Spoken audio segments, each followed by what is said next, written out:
이 말씀으로 하나님의 음성 듣기를 원합니다. 제가 주신 말씀은 사무엘하 5장 1절부터 10절까지의 말씀입니다.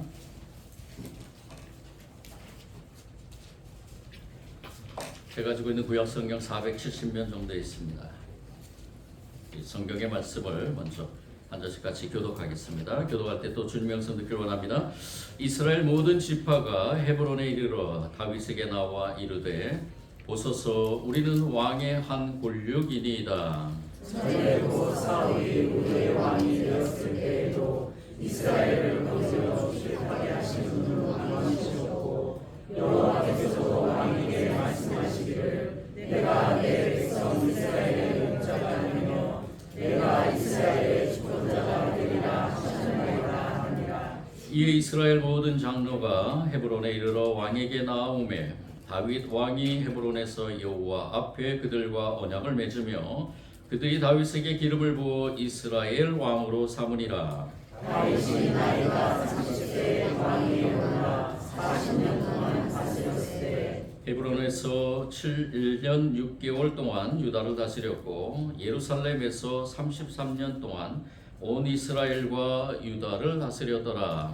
왕과 그의 딸이 예루살렘으로 가서 그 딸 주님 여호수아 사람을 시험하니 그 사람들이 다윗에게 이르되 내가 결코 이리로 들어오지 못하리라. 맹인과 다리 저는 자라도 너를 물리치리라 하니 그들 생각에는 다윗이 이리로 들어오지 못하리라 하니라. 다윗이 시온 산성을 빼앗았으니 이는 다윗성이더라. 그날에 다윗이 이르기를 누구든지 여호수아 사람을 치거든 물 있는 데로 올라가서 다윗의 마음에 미워하는 다리 저는 사람과 맹인을 치라 하였으므로 속담이 되어 이르기를 맹인과 다리 저는 사람은 집에 들어오지 못하리라 하더라. 다윗이 그 산성에 살면서 다윗성이라 이름하고 다윗이 밀로에서부터 안으로 성을 둘러 쌓으니라. 만군의 하나님 여호와께서 함께 계시니 다윗이 점점 강성하니라.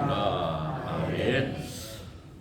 오늘 말씀 우리가 나누기 전에 시간에 대한 것을 한번 생각해 봅니다. 여러분들은 과연 어느 시간에 살고 있는지요? 우리가 과학적으로 시간을 하나의 우리 눈으로 보이는 그 시계를 통해서 이전부터 많이 표현하려고 했습니다. 제가 몇 년 전에 강릉에 있는 시간 박물관이라는 곳을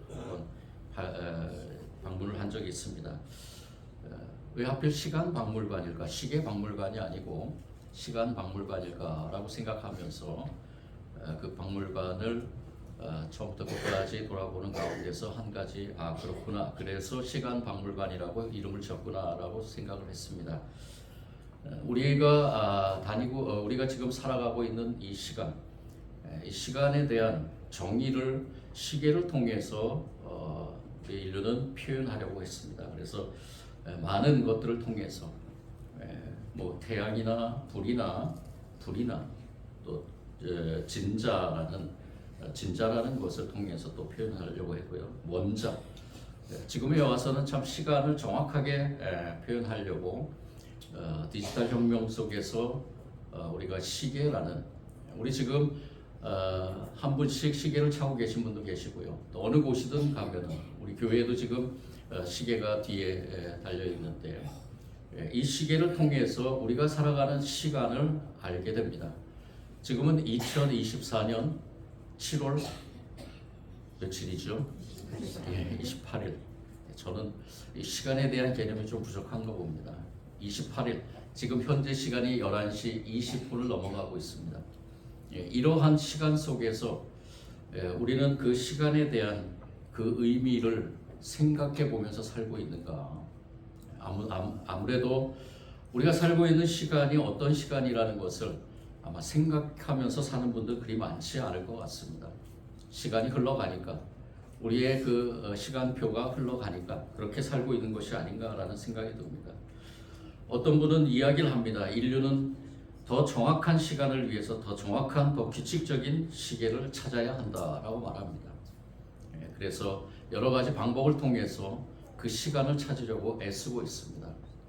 그런데 우리가 살아가는 이 시간 속에 여러분들 하나님의 시간이 존재한다는 것을 깨닫고 계시는지요? 알고 계시는지요? 우리의 시간 안에 하나님의 시간 아니죠. 저는 조금 더 구체적으로 표현하자면 하나님의 시간 안에 저와 여러분이 시간이 존재한다는 것. 우리가 이 믿음을 갖고 산다는 게 얼마나 중요한가. 우리는 지금 오후 예배 때마다 창조의 신앙에 대해서 말씀을 통해서 우리가 하나님의 음성을 들으려고 합니다. 이 시간에 대한 개념도 마찬가지로 하나님이 이 세상을 창조하시면서 우리 인간에게 주어진 하나의 축복의 그러한 존재라고 저는 생각을 합니다. 근데 그 시간을 어떻게 하나님의 시간 속에서 우리의 시간을 해석하느냐가 참 중요한 것이죠.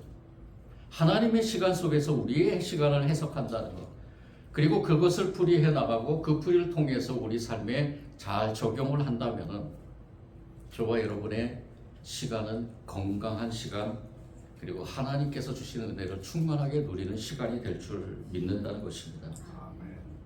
오늘 우리 이 말씀에서 등장하는 다윗은 하나님의 시간 속에 사는 그러한 사람이었다라는 것을 알게 됩니다. 이 다윗은 이스라엘의 그 통일 왕국으로 등극하는 그 순간, 이 다윗이 이전에 경험했던 그 모든 것들과 또 이후에 경험할 모든 것들의 중심에 이 다윗이 고백하는 하나님의 시간이 있다는 것을 보게 됩니다. 오늘 말씀은 이 사울이 죽고 난 후에 다윗이 이스라엘의 그 통일 왕국의 왕으로 등극하는 그 순간에 약 8년간의 과정을 마무리하는 최종 부분에 해당하는 말씀입니다. 사울 왕가의 마지막 주장이었던 그 군대 장관 아브넬과 그리고 사울의 아들 이스보셋이 다윗의 그 손에 의해서 피살되고, 그리고 모든 것이 다 원만하게 수습되면서 이스라엘의 모든 지파가 헤브론에 있는 다윗 왕을 찾아가게 됩니다. 그리고 그들이 우리는 왕과 한 골육입니다 라고 말합니다. 이때 모인 이스라엘 사람들의 숫자가 역대상 12장 23절에 33절에 보면은 약 35만 명이 되었다라고 기록합니다. 어마어마한 숫자죠. 35만 명이나 되는 이스라엘 사람들, 그리고 그와 함께한 이스라엘 지파의 지도자들, 리더자들이 이렇게 고백한 것입니다. 우리는 왕과 한 골육입니다 라고 이렇게 고백한 것입니다. 왜 이러한 고백을 한 것일까? 이스라엘 사람들은 다윗이 오랫동안 블레셋의 영토에 체류한 것으로 생각하면서 블레셋의 귀화한 것으로 오해했을 것이다 라는 말이 있고요. 다윗이 치리하는 모습을 보면서 그렇지만 그 오해가 말끔히 씻어지면서 이 이스라엘 백성들은 다윗을 향해서 이렇게 고백한 것이 아닌가라는 이러한 해석이 있습니다. 그러면서 또 한 가지 고백을 하죠. 사울이 우리의 왕이 되었을 때에도 이스라엘을 거슬려 출입하게 하신 분은 왕이었습니다. 이 말의 의미는 이스라엘을 위하여 우리를 싸움터에서 이끈 사람이 바로 당신 다윗이었다라고 이렇게 고백하는 것이죠. 즉 다윗의 통치력을 인정한 것이라는 겁니다. 그러면서 또 한 가지 이 다윗에게 말하는 것이 무엇이냐? 하나님께서 이스라엘의 목자가 되게 하셨고 이스라엘의 주권자가 될 것이라고 말씀하셨다라고 이렇게 고백합니다. 이러한 근거를 가지고 이스라엘의 모든 장로가 헤브론에 있는 다윗의 왕에게 이르러서 여호와 앞에서 언약을 맺으면서 다윗에게 기름을 붓게 됩니다. 다윗을 왕으로 추대하는 것이죠. 여기서 중요한 것은 이 장로들이 다윗과 언약을 세울 때 하나님 앞에서 했다라는 것입니다. 그 언약에 따라서 장로들은 충성을 서약한 것이죠. 다윗은 하나님의 부정 속에 세워진 인본주의적인 왕이 아니라 하나님의 긍정 속에서 세워진 신정 정치의 대리자임을 선포하고 있는 것입니다. 이렇게 해서 다윗은 약 40년 동안 통일 이스라엘을 다스리게 됩니다. 이 통일 왕국의 왕으로서 등극한 이 다윗이 가장 먼저 행한 일이 무엇이냐? 바로 여부스 족속을 정복하는 것입니다. 이 여부스 족속을 정복하는 것은 그 속에 아주 굉장한 의미가 담겨 있습니다. 그 의미는 무엇이냐? 바로 그 여부스 족속 안에 있는 예루살렘 성을 정복하고자 함이었습니다. 이 예루살렘은 이제 우리가 알고 있다시피 앞으로 굉장한 하나님과의 관계의 의미를 담은 그러한 성전이 세워지는 그러한 곳이 되죠. 하나님께서 이 다윗을 통해서 계획하시고 다윗을 통해서 이 여부스 족속을 정복함으로 인해서 다윗성, 그 당시엔 다윗성이라고 얘기하죠. 다윗성을 정복하게 함으로 인해서 이 다윗을 통해서 하나님께서 이스라엘을 다스리신다라는 것을 다시 한번 드러내는 사건을 이루게 됩니다. 그러면서 오늘 말씀 마지막 10절에 뭐라고 기록되어 있나요? 만군의 하나님 여호와께서 함께 계시니, 만군의 여호와께서 함께 계시니 다윗이 점점 강성하여 가니라 라고 이렇게 말합니다. 다윗이 점점 강성하여 가니라. 이런 파란만장한 삶 속에서 하나님의 시간대로 살았던 다윗은 이제 하나님의 시간에 따라서 신정 정치의 표본을 보여주는 선한 왕의 모델로 세워지게 되는 것입니다. 하나님의 시간 속에 사는 이 다윗, 오늘 우리가 다윗의 이 통일 이스라엘 왕의 위임과 그리고 하나님의 성전이 세워질 예루살렘 성전의 사건, 정복의 사건을 통해서 우리는 하나님의 시간에 따라 사는 사람과 하나님과 함께 계시는 사람, 하나님의 그 은혜를 받은 사람은 어떠한 결과물이 이루어지는가를 우리는 똑똑히 보게 됩니다. 그는 점점 강성하여 갔다라는 것입니다. 하나님의 시간을 인정하고 하나님의 시간 속에 사는 그러한 믿음의 삶은 바로 하나님께서 함께 하심으로 점점 강성하여 간다는 것입니다. 오늘 이 말씀이 저와 여러분에게 주어지는 말씀인 줄 믿습니다. 여러분들은 과연 하나님의 시간 속에 살고 있는지요? 하나님의 시간이라는 것을 인식하고 믿고 그리고 깨닫고 하나님의 시간 속에 살고 있다고 고백하고 있는지요? 하나님의 백성들에게 이것은 참으로 중요한 고백이고 또 믿음을 통해서 삶에 잘 적용해야 된다는 것입니다. 이 다윗은 끊임없이 그 하나님의 시간에 대해서 깊이 묵상하면서 하나님과 동행하기를 원했다는 것을 알게 됩니다. 하나님의 시간에 따라 살아가는 사람, 그 사람은 하나님과 함께 계심을 믿고 그 삶이 점점 더 강력한 삶이 된다는 것을 우리는 묵상하게 됩니다. 하나님의 시간대로 살아가기 위해서는 그 시간의 주체가 되는 하나님이 어떤 분인가에 대한 분명한 인식이 필요합니다. 성경은 다윗의 삶을 이끄셨던 하나님을 향해서 뭐라고 선포하냐면은 만군의 하나님 여호와라고 이렇게 선포하고 있습니다. 만군의 하나님 여호와. 우리 같이 한번 선포하기를 원합니다. 만군의 하나님 여호와. 만군의 하나님 여호와. 저와 여러분의 삶에서 끊임없이 이렇게 선포하기를 원합니다. 만군의 하나님 여호와. 이 표현은 탁월하신 권능이 있으신 분을 나타내는 표현이면서 우리의 삶의 처음부터 끝까지 다 내 시간이 모두 하나님의 시간이라는 것을 고백하는 그러한 고백입니다. 그 어떤 존재보다 위험 있는 분이라는 사실을 나타내는 표현, 만군의 하나님 여호와.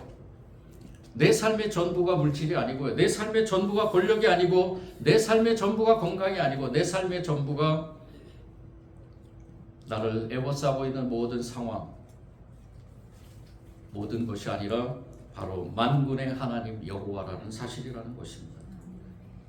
만군이라는 단어의 원어의 의미는 군대라는 의미가 있습니다. 여기서 만군이라는 것은 하나님을 보좌하는 모든 천사, 모든 창조물들을 의미합니다. 여러분들 믿으시죠? 이 세상을 하나님께서 창조하심을 믿으시죠? 아멘. 이 세상을 창조하실 뿐 아니라 영적인 모든 존재들도 다 하나님이 창조하셨습니다. 우리가 그 믿음 앞에 굳건하게 설 수 있는 우리이기 때문에 우리가 이렇게 고백할 수 있다는 것입니다. 만군, 하나님을 보좌하는 모든 천사, 모든 창조물.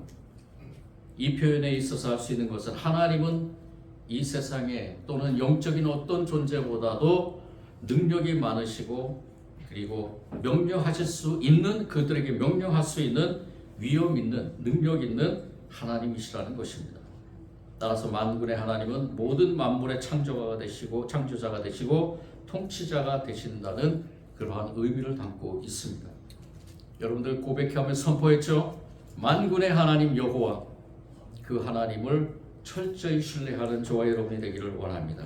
그래서 이사야 선지자는 37장 15절에서 이렇게 증언합니다. 구룹 사이에 계신 이스라엘 하나님 만군의 여호와여, 주는 천하 만국의 유일하신 하나님이시라. 주께서 천지를 만드셨나이다. 계속해서 40장 26절에서도 이렇게 선포합니다. 너희는 눈을 높이 들어 누가 이 모든 것을 창조하였나 보라. 주께서는 수요대로 만상을 이끌어내시고 그들의 모든 이름을 부르시나니 그의 권세가 크고 그의 능력이 강함으로 하나도 빠짐이 없느니라. 하나님의 바른 인식을 통해서 그 하나님께서 계획해 놓으신 시간에 따라서 순종한 다윗과 하나님께서 늘 함께 하셨다는 것을 우리는 알게 됩니다. 하나님께서 함께 하셨기 때문에 다윗의 왕권이 점점 더 강성해 갈 수 있었다는 것이죠. 함께 한다는 의미는 무엇일까? 바로 내 삶의 주체가 하나님이 되시고 나는 대리자가 된다는 사실을 분명히 인식하는 것입니다. 여러분들도 하나님이 함께 하시죠. 아멘. 여러분들 삶에서도 하나님이 함께 하시는 줄 믿습니다. 아멘. 우리의 삶의 주체자는 하나님이십니다. 저와 여러분은 그 하나님의 대리자입니다. 그렇기 때문에 우리가 하나님의 시간 속에서 하나님께서 말씀하신 것에 전적인 순종함으로 그 순종을 통해서 저와 여러분이 하나님의 은혜를 통해서 살아간다는 것을 깨닫고 믿고 나아간다는 것입니다. 내 삶의 주체자이신 하나님께서 나를 통해서 일하고 계신다는 사실을 인정하는 것. 다윗은 철저하게 이런 인식을 바탕으로 해서 자신의 권위가 아니라 하나님의 권위와 능력으로 통치하게 되었습니다. 하나님께서 다윗을 통해 일하셨다는 것입니다. 다윗은 철저히 자신을 통해서 하나님께서 일하시도록 자신의 삶을 내어드린 것을 보게 됩니다. 하나님은 하나님의 시간에 순종할 줄 아는 사람을 대리자로 세우시고 하나님의 권능으로 통치할 수 있는 능력을 주십니다. 결국 하나님은 순종하는 사람을 통해서 일하시면서 더욱 강성하게 하십니다. 이 믿음을 가지고 우리가 다윗과 같은 그러한 삶을 살기를 간절히 소원합니다. 오늘 말씀을 통해서 우리는 다시 한번 하나님의 시간 속에서 사는 저와 여러분이 행해야 될 삶의 표본은 무엇인가? 바로 순응하는 삶이라는 것. 하나님께 전적으로 순응하는 삶. 하나님의 시간에 순응하는 삶을 사는 저와 여러분이 되기를 원합니다. 이 하나님의 시간에 순응하는 삶이라는 것은 바로 하나님 앞에서 벌거벗은 자처럼 사는 삶입니다. 내 모습 그대로 다 내어드리는 것이죠. 숨김없이 낱낱이 드러내는 삶입니다. 숨겨진 가죽옷을 벗고 하나님 앞에서 순결한 모습으로 서는 것을 말합니다.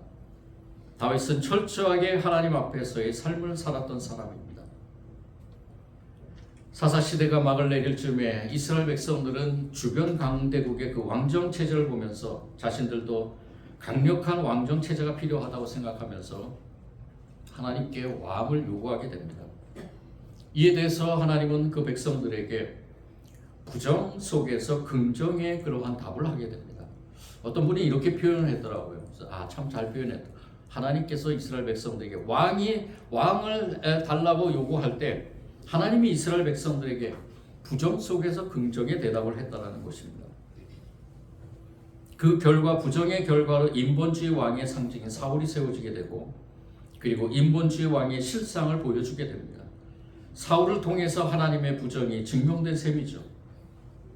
그리고 하나님의 시간에 따라서 비록 인간 왕이었지만 새로운 형식의 신정체제 왕국을 세워나가는 것을 보게 됩니다. 하나님께서 세워놓으신 그 시간에 따라서 새로운 왕, 즉 하나님의 대리 통치자를 세우신 것입니다. 다윗이 바로 그 하나님의 대리 통치자로서 적합한 사람이었습니다. 왜 그런가? 다윗은 정말로 볼품없는 사람이었습니다. 그 당시에 우리가 가서 다윗을 직접 보지는 않았지만 기록물에 의하면 사울 왕은 너무나 출중한 사람, 다른 사람보다 키는 더 크고 멋있게 생기고 힘이 있고 사람들이 보기에도 저 사람은 왕으로서 참 잘할 것이다 라고 생각했는데 결과적으로는 인본주의적인 정치를 함으로써 하나님의 심판을 받게 되고요. 근데 다윗은 볼품없는 사람이었고 너무나 연약한 사람이었지만은 이 다윗은 끊임없이 하나님과 동행하면서 하나님의 시간 속에서 살아갔다는 것입니다. 즉 자신의 시간을 하나님의 시간에 맡기면서 전적으로 맡기면서 자신의 연약함을 드러내면서 자신이 어떠한 존재라는 것을 고백하면서 그 하나님의 시간에 순응하는 삶을 살았다는 것입니다. 그 결과들이 곳곳에 성경의 곳곳에서 드러나는데요. 블레셋과의 전투에서 골리앗 앞에서 두려워 떨고 있는 백성들 앞에서 왕과 백성들 앞에서 다윗은 누구의 이름을 선포했냐면 만군의 여호와의 이름을 선포했습니다. 만군의 여호와의 이름을 선포했습니다. 만군의 여호와의 이름으로 그 골리앗 앞으로 나가서 그를 물리쳤죠. 또 사울의 시기와 질투로 생명의 위협을 느끼면서 도망자의 삶을 살았지만 결코 하나님께서 기름 부었던 그러한 사울 왕의 목숨은 건드리지 않았습니다. 그러면서 하나님의 시간을 기다린 것이죠. 철저하게 하나님 앞에서 삶을 살았다는 것입니다. 물론 이 다윗도 잠깐의 실수를 하고 하나님을 잠시 떠난 그러한 삶이었죠. 다시 돌아서서 회개하면서 하나님 앞으로 나아간 그러한 다윗이었습니다. 다윗은 하나님께서 그를 신정정치를 대신할 왕으로 세우셨을 뿐만 아니라 계속해서 그를 통해서 하나님께서 일하심을 깨닫고 더욱더 하나님만 의지하면서 하나님께 수없이 찬양하면서 여러분들 시편의 찬양을 묵상하면 할수록 많은 것들을 깨닫게 되죠. 어쩌면 이렇게 내 삶과 닮을까? 저는 시편의 말씀을 묵상할 때마다 저의 삶을 돌아보면서 회개하고 하나님께 더 가까이 가려고 합니다. 그리고 어떤 때는 하나님만을 높이길 원하면서 하나님의 그 시간 속에 내가 푹 빠져들면서 하나님과 동행하기를 원하는 그러한 고백이 저절로 흘러나온다는 것입니다. 여러분들도 아마 그럴 것입니다. 다윗은 이러한 하나님께 찬양 속에서 끊임없이 하나님과 동행하며 하나님의 시간 속에서 자신이 살았다는 것을 고백하고 있는 것을 보게 됩니다. 이 다윗은 철저히 하나님의 대리자로서의 역할을 감당하면서 그러면서 다윗을 향한 후대의 평가가 어떠한 평가였느냐? 하나님 앞에 합한 사람이었다라고 이렇게 평가를 내립니다. 저도 그런 평가를 받기를 원합니다. 먼저는 하나님께 그래 너는 참 나에게 합한 사람이었다. 그리고 같이 동역했던 모든 사람들, 우리 모든 성도들, 또 나를 아는 모든 사람들이 그래 목사님은 하나님과 합한 사람이었습니다 라고 이러한 고백을 받기를 원하는 것입니다. 그렇다면 어떠한 시간 속에 살아야 되는가? 내 시간 속에 살아야 되는가? 아니면 내가 생각하고 내가 계획하고 내가 이루어가는 모든 일들 속에서 하나님의 시간을 내 시간에 맞추려고 그렇게 살아야 되는가? 아니죠. 오늘 다윗의 이 어쩌면 통일 왕국의 첫 시작 그리고 하나님의 성전이 지어질 이 예루살렘 성전을 정복하는 그 과정 속에서 하나님의 능력이 만군의 하나님의 능력이 이 다윗에게 임함으로 점점 더 강성해졌다라는 이 말씀 속에서 우리가 고백해야 될 것은 무엇인가? 저와 여러분이 참으로 하나님 앞에 고백하며 선포해야 될 것이 무엇인가? 바로 하나님의 시간이 제 시간, 제 시간을 하나님께 드립니다. 하나님의 시간에 전적으로 순종하길 원합니다. 하나님이 어떠한 시간에 나를 원하든지 그 자리에 가길 원합니다. 하나님이 나를 부르는 곳에 내가 기꺼이 가길 원합니다. 그 상황 속에서 나는 하나님의 시간을 살아가길 원합니다 라고 고백하는 저와 여러분이 되기를 원합니다. 말씀을 준비하면서 제가 어느 한 자매의 간증 일기를 읽게 됐습니다. 이 자매는 어려서부터 교회에서 자라나면서 예배 때마다 반주를 하면서 봉사하는 삶을 살았습니다. 그러다 보니까 자연스럽게 피아노를 전공하게 되었죠. 그 자매의 피아노 실력이 꽤 좋았던 것 같습니다. 선생님들의 권면으로 유학을 가게 되고 유학 생활을 하면서 처음으로 이렇게 열심히 했다라는 그러한 고백을 하게 됩니다. 눈을 뜨면 피아노를 치고 피아노 치면서 눈을 감으며, 그런데 시간이 가면 갈수록 일종의 향수병 같은 그러한 외로움이 그녀의 마음을 사로잡게 되었다고 합니다. 외로움을 달래기 위해서 조금씩 술을 입에 대게 되었다 그러죠. 그녀는 점점 더 술을 많이 마시게 되었고 심지어 술이 없이는 잠을 이룰 수가 없었다고 합니다. 유학생활 중에서 교회에서 예배 반주를 하기도 했는데 주일 아침에 술이 덜 깬 상태로 예배 반주를 하기도 하였다고 고백합니다. 그만큼 그녀는 술에 의존하게 되었고 결국에는 알코올 중독까지 가게 되었다고 합니다. 그러던 중 한국에 들어와서 심신을 돌보는 중에 한 집회에서 그녀는 놀라운 경험을 하게 됩니다. 그 집회에서 하나님께서 일하심을 경험하게 되었고 심지어 자신의 그 연약한 마음을 위로하시고 치유하시는 경험을 하게 되었다고 합니다. 그녀는 성령의 강력한 임재 가운데서 눈물을 흘리면서 회개하며 결단했습니다. 그녀는 술을 완전히 끊고 하나님께서 주시는 매일매일의 만나로 살아가게 되었습니다. 그리고 하나님께서 일하셨던 일을 간증하기도 합니다.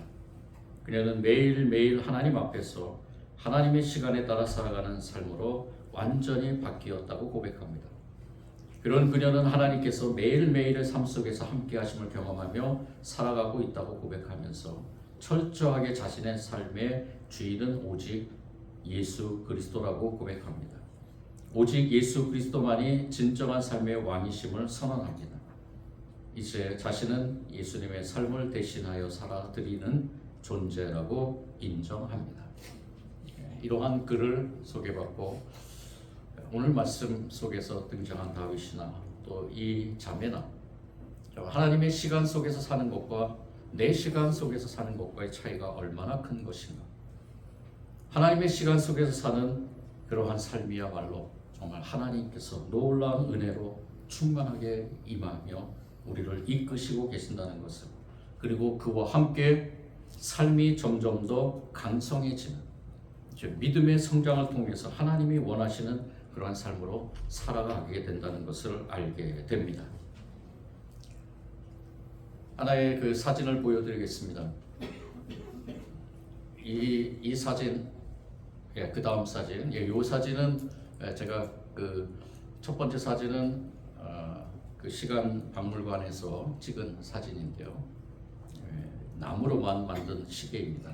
근데 그 시계, 이 시계도 그 당시에는 정확하게 시간을 한다고는 했지만은 이 시계도 마찬가지로 정확하게 시간을 측정하는 그러한 시계가 아니었다라고 이렇게 얘기를 합니다. 계속 발전해서 많은 시계들이 등장하게 되는데, 그런데 한켠에 이러한 글이 쓰여져 있었습니다. 아인슈타인의 글인데요. 그다음 보면은 정확한 1초란 없다. 이건 아인슈타인 박사가 말한 것입니다. 지구에서의 1초가 우주에서의 1초를 말하지는 않는다. 1초란 늘 일정한 것이 아니라 자기 자신이 어디에 있느냐에 따라 그 길이가 틀려진다. 이러한 얘기를 했습니다. 저는 이 글을 읽고서는 그렇구나. 지금 우리가 생각하고 있는 시간들, 내가 생각하고 있는 시간들은 정확하지가 않더라. 내가 살고 있는 이 시간, 대표적으로 말하는 그 시간 속에서 우리는 몇 월 며칠 몇 시 몇 분 몇 초라고 얘기할 수 있겠지만은, 근데 이거는 상대적이라는 것이죠. 그러면서 이렇게 생각해 봤습니다. 하나님의 시간에 사는 성도들에게는 1초, 1시간, 1일, 한 달, 1년이 일정한 것이 아니다는 것입니다. 내가 하나님 안에 있느냐 그렇지 않느냐에 따라서 느끼는 시간이 다르다는 것입니다. 우리의 시간을 하나님께 맡길 때 하나님의 시간과 우리의 시간이 동시에 흘러가면서 우리는 그 시간에 하나님의 무한한 능력과 권능이 임하게 된다는 것을 알게 됩니다. 우리에게 주어진 시간은 나의 시간이 아닙니다.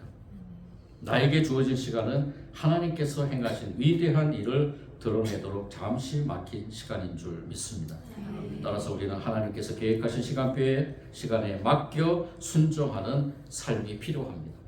분명한 것은 하나님의 시간에 순종하며 살 때 만군의 여호와 하나님께서 함께 하시며 우리의 삶을 점점 더 강해지는 그러한 하나님의 은혜가 임하게 된다는 것입니다. 사랑하는 성도 여러분, 우리는 모두 하나님의 시간표 안에 있습니다. 조급해하지 말고 인내하면서 말씀에 순종할 때 하나님께서 그 시간에 따라서 우리를 세워주실 줄 믿습니다. 점점 더 강하게 해주는 은혜가 임하게 될 줄 믿습니다. 사랑해 주님 감사합니다. 하나님의 시간 속에 사는 우리의 모든 삶이 점점 더 강해지는 그 삶으로 나아가는 다윗의 그러한 삶에 우리도 이 시간에 주님께서 주신 이한 은혜를 풍성하게 누리면서 점점 더 강해지는 그러한 삶으로 인도되는 줄 믿습니다. 오늘 귀한 말씀을 통해서 다시 한번 하나님의 시간에 순응하는 삶으로 결단하기를 원합니다. 우리 모든 믿음의 식구들, 내 시간이 아니라 하나님의 시간을 철저하게 인정하면서 그 시간에 겸손하게 머리 조아리며 하나님의 음성을 듣는 우리 모든 성도들이 되게 하여 주옵소서. 이 시간 귀한 은혜 감사드리며 예수님 이름으로 기도드립니다.